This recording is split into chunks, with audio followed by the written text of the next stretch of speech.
En lo que se refiere al directorio y la gerencia, la noción va por el lado de esquemas de gestión bien delimitados, con mecanismos amplios y eficaces de seguimiento de la gestión de la gerencia, ¿no?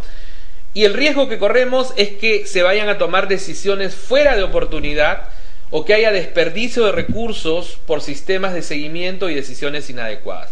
Como bien sabemos, la gerencia es la parte ejecutiva de una empresa, es la que toma las decisiones, pero sobre la base de políticas establecidas. Pero tiene que haber también un seguimiento y control, tiene que haber una verificación, una auditoría, para que se evalúe si efectivamente estas decisiones se están tomando con la oportunidad necesaria, que no haya desperdicio de recursos de acuerdo a los presupuestos asignados y que el sistema de seguimiento y control permita pues poder hacer esta verificación de estos elementos. ¿Qué preguntas relevantes nos podríamos hacer con respecto al directorio de la gerencia?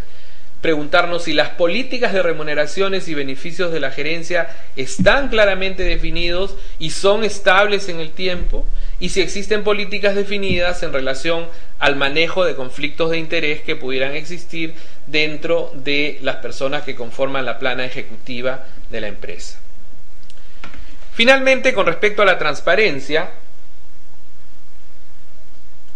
la noción es la información al mercado y al inversionista en particular que sea suficiente, confiable y oportuna, ¿no? O sea, cuando hablamos de transparencia estamos hablando de que la información tiene que fluir de manera transparente, no puede haber temas ocultos, no puede haber falta de información, tiene que estar la información disponible, tanto para el mercado como para los inversionistas que pretenden formar parte de la empresa, ¿no?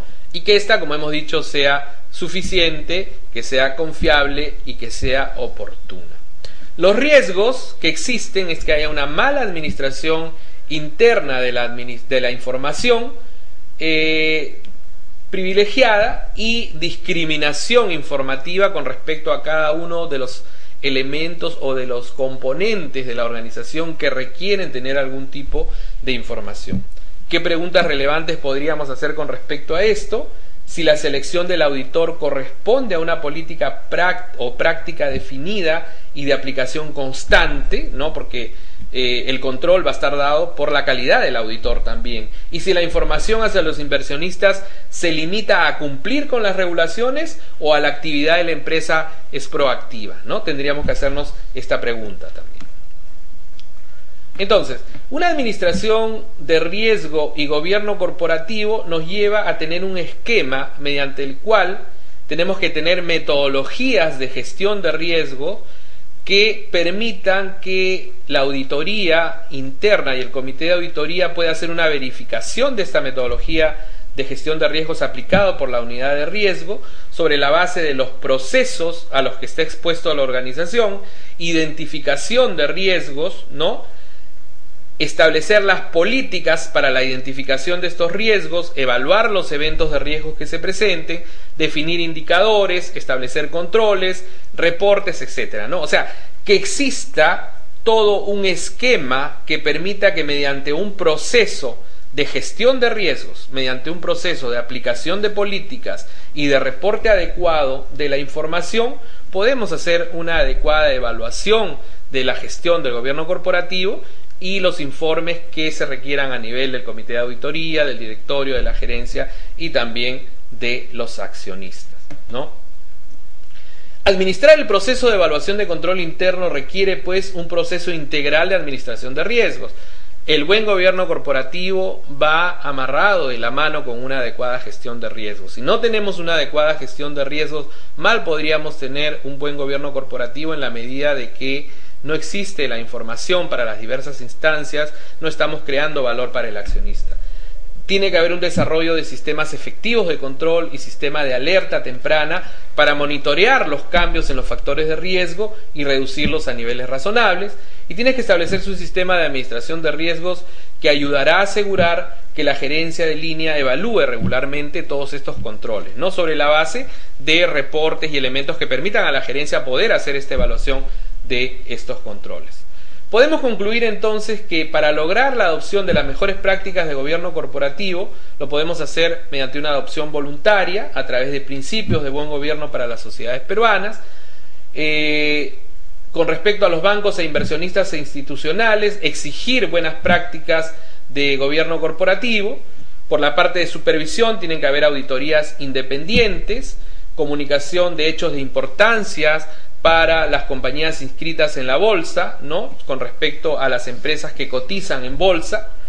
En cuanto al cumplimiento de las leyes, como bien sabemos, se establece que debe haber un porcentaje de directores independientes, se tiene que cumplir con este porcentaje, etcétera, ¿no? Entonces, de esta manera vamos a poder lograr una mejor práctica de gobierno corporativo en una organización, teniendo en cuenta todos estos elementos, ¿no? Con quienes nos correlacionamos, con bancos, instituciones de inversión, los organismos de supervisión, las reglas de la bolsa de valores, las leyes de gobierno, etcétera, etcétera, ¿no? El cumplimiento de todo eso nos va a llevar a lograr unas mejores prácticas de gobierno corporativo. El buen gobierno corporativo, pues, finalmente nos va a traer importantes beneficios para la empresa y para la economía sobre la base de sólidos fundamentos y una buena dosis de evidencia que exista para poder hacer las verificaciones que se requieran. El buen gobierno corporativo también alcanza a todo tipo de empresa, no necesariamente es específico para empresas pequeñas o grandes, aun cuando sus elementos no aplican a todas por igual, ¿no? Hay diferentes elementos que pueden aplicarse a cada una de ellas. Los aspectos básicos del gobierno corporativo se centran en derechos de propiedad, interacción del directorio y la gerencia y la transparencia, como hemos dicho, ¿no? Y finalmente, un mejor gobierno corporativo neutraliza los riesgos de la empresa, así como un gobierno corporativo inadecuado va a aumentar dichos riesgos y con ello todos los que proveen el financiamiento, ¿no? O sea, si no tenemos un adecuado gobierno corporativo, bien sabemos que los que se van a interrelacionar con la empresa no van a tener la información o no van a tener los elementos de juicio que les permitan poder decidir invertir en determinada empresa si es que no saben de qué manera es que se toman las decisiones, cómo se le da el valor a los accionistas, la gerencia cómo se comporta, si hay un adecuado seguimiento y control, ¿no? Entonces, un mejor gobierno corporativo va a neutralizar los riesgos de la empresa. Si el gobierno corporativo no es el adecuado, vamos a tener un aumento de dichos riesgos, ¿no? Eso sería entonces todo lo que tiene que ver con este tema de gobierno corporativo, que, como hemos visto, pues está muy correlacionado con lo que es la gestión de riesgos, ¿no? Sobre todo en la parte organizativa y en la parte de correlación entre lo que tiene que ver con el accionista, el directorio y la administración o la gerencia.